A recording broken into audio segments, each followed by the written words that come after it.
ఈ కార్ రేసులో ప్రజలకు నిజాలు చెప్పాలని అసెంబ్లీలో చర్చకు డిమాండ్ చేస్తున్నామన్నారు కేటీఆర్. అందులో అవినీతి ఏది జరగలేదని ప్రభుత్వ పెద్దలకు కూడా తెలుసని చర్చకు భయపడుతున్నారని ఎద్దేవా చేశారు.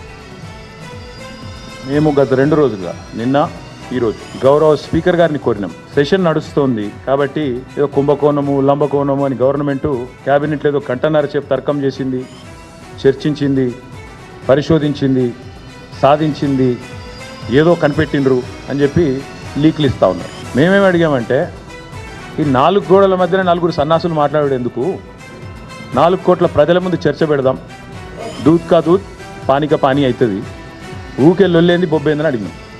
కానీ ప్రభుత్వం ఎంత భయపడుతుందంటే ఇక్కడ వాళ్ళకు కూడా తెలుసు విషయం, ఇందులో ఏం లేదు చేసేది కాబట్టి సాటుమాటుకు చేయాలి తప్ప ఓపెన్గా చేస్తే ఇజ్జత్ పోతుంది.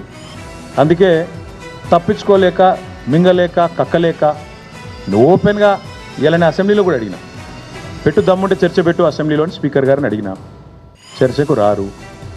నిన్న రేవంత్ రెడ్డికి ఉత్తరం రాసిన, ఏదో కేసు పీస్ అంటున్నావు కదా, పెట్టు చర్చ అసెంబ్లీలో దమ్ముందా అని అడిగినా. ఈ విషయం మీద చర్చించే దమ్ము ప్రభుత్వానికి లేదు.